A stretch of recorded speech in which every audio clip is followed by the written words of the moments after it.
Hey folks, Dan Frio here with your opening bell for June 17th, 2025. We'll call this Federal Reserve Eve because the Federal Reserve's coming out tomorrow.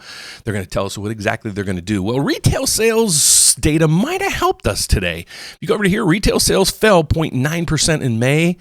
Worse than expected as consumers pulled back. So is this going to be enough for the Federal Reserve to cut rates at tomorrow's meeting? I don't know. I always tell you, don't judge a book by its cover.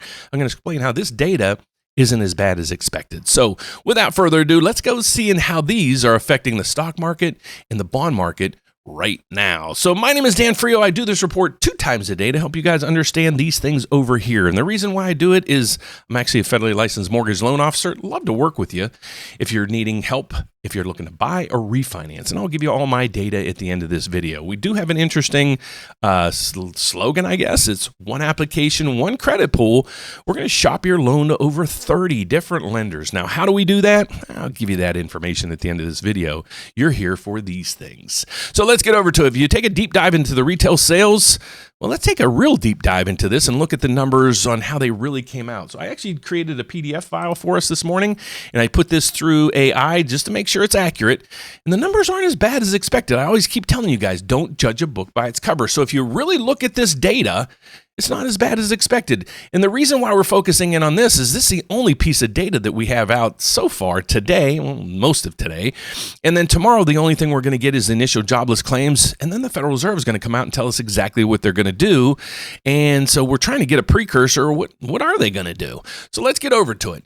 Here's what we saw in the retail sales. If you break down the numbers, it's right through here. Retail sales did fall in May of 2025 by 0.9, a larger drop than expected. This followed a slightly 0.9 decline in April, signaling a potential shift in consumer behavior. But if you really dive into it, when you remove auto, gas, building materials, and food services, core sales actually rose by 0.4. Well, what actually happened? Well, wage growth continues, the tariff continues, but we did see, there was this major move was basically people front-loaded buying cars. So despite the 2025 dip, retail sales have generally increased over the past 5 years from approximately $550 billion to $625 billion in May of 2024. So that's what we're seeing right through there. And most of it was people buying cars before the tariffs hit. And because the auto sales from last month and the month prior were out the roof. So we do have an interview right through here with a former Fed official, and he probably works at a university or PIMCO or something like that.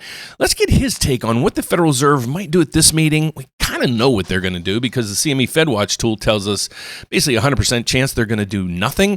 But let's get his take on what they might do based on this retail sales data, but what they might do by the end of the year, or maybe what their comments might be tomorrow that give us a little bit of insight on what they're thinking. So let's take it away. For more on the data in the Fed's policy meeting, we want to bring in Dennis Lockhart. He is former Atlanta Fed president and a distinguished professor of international affairs at Georgia Tech. Dennis, what do you think of Steve's analysis on this? The idea that, the numbers are bad, but a lot of that was pulled forward. Yeah, I'll associate myself with Steve's analysis there. I think the pull forward effect is probably showing up in the numbers, which means that the committee is likely to just take this as 1 month's numbers, wait some more time and evaluate the next round and perhaps even the round after that before making any conclusion about what the consumer's posture really is. The interesting thing about that is if you go to the CME FedWatch tool, basically what he said was right here. It's validated on this tool. So if you go to the CME FedWatch tool, they have on the line, so you can just Google it, saying in one day the Federal Reserve is going to meet. And here's the probabilities. So the federal funds rate right now is 4.25 to 4.5. You see that up through here. So there's a 100% probability they're going to do nothing at this meeting. And then basically almost a 90% chance they're not going to do anything at the next meeting either. So that might be what he's insinuating. But then from there, it's kind of still not defined definitely when they might start to cut. So does he have any insight in this for us? And that means from the Fed's perspective, they look at numbers like this and they don't panic, thinking that the economy's falling off a cliff yet or that the consumer is losing steam? There's no reason to panic. The data are mixed in the retail sales numbers, as Steve pointed out. and you can pick and choose among the data to paint one picture or another. So I think this is one to take on board, but I think Steve's theme of the pull forward effect is perhaps the big story here. So what do you think the Fed's going to be considering? I don't think anybody's really expecting them to cut rates tomorrow, but they're going to be talking today and tomorrow. And what will the discussion around the table be? Well, I certainly the discussion is, is anyone perceiving any true break in the basic narrative they're working off of, which is, as I see it, a slowing of the economy, but no market break from that particular story. And then the question of uncertainty going forward, how they're seeing the outlook given all of the smoke in the air. And I think they'll also be spending some time, no doubt, talking about the framework exercise.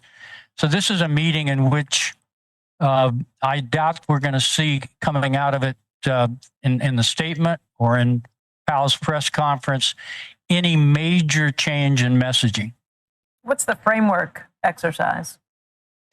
The exercise they're going through around the strategic framework.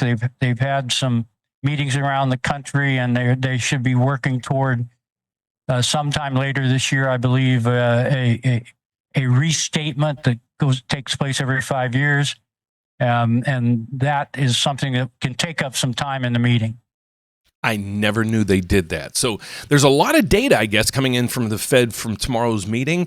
Another piece of this puzzle is the dot plot. So what happens also is members of the dot plot 4 times a year, or members of the Federal Reserve, if you have voting rights, you can actually put a dot next to where you think the federal funds rate is going to be. And again, folks, that's what the Federal Reserve controls. It's not your interest rate on your cars or mortgages or anything. It's the rate that the Federal Reserve controls. They're putting out their dot plot. We're going to focus in on that, on where their dots are coming in, because if you watch yesterday's video, I showed you most of the dots were, expecting 2 rate cuts of 25 basis points apiece. We're going to see how this one goes, because if it stays the same, then we're thinking, okay, if they're still telling us they're going to cut 1 or 2 times, and we know it's not going to be at June or July's meetings, then we have to increase our odds at the latter part of the year. So tomorrow's meeting is going to provide even more insight, because I didn't know they did that every 5 years. So it's going to provide even more insight to us on what they're thinking in the direction of more or interest rates at that point. So that's what we have coming in tomorrow. We have initial jobless claims coming in before the Federal Reserve comes out and tells us what they're going to do. But this, even though this number might come in good or bad, it won't sway what the Federal Reserve does at this meeting, because it's just one data entry point. So we're going to see how the jobless claims come in. Are consumers starting to lose their jobs? Is the retail sales, is it an anomaly where people, bought up front before the tariffs hit? Or are they really, really, truly starting to cut back? So we're going to check on that. We're also going to pay attention to wage growth over the next couple weeks as well. So we have that data coming in on Wednesday. The Federal Reserve. Thursday, we have initial jobless claims and a little more data that we can focus in on that point.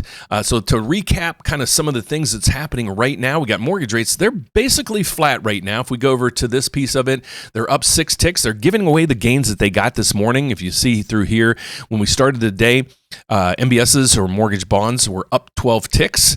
Now they're giving a lot of that back. I think they're just poised and waiting for what the Federal Reserve is going to do tomorrow, because there's really not a lot of data, any additional data coming out. So we'll be back at the closing bell to let you know how this goes. But if you go over to the indices, we have the stock market. Well, let's look at bonds across the world. Here's what you can do. You can go to CNBC and click this. This is basically telling you what bonds are doing across the board. The U.S. is down, but everyone else is up, but nothing major across the board. We got oil also spiking.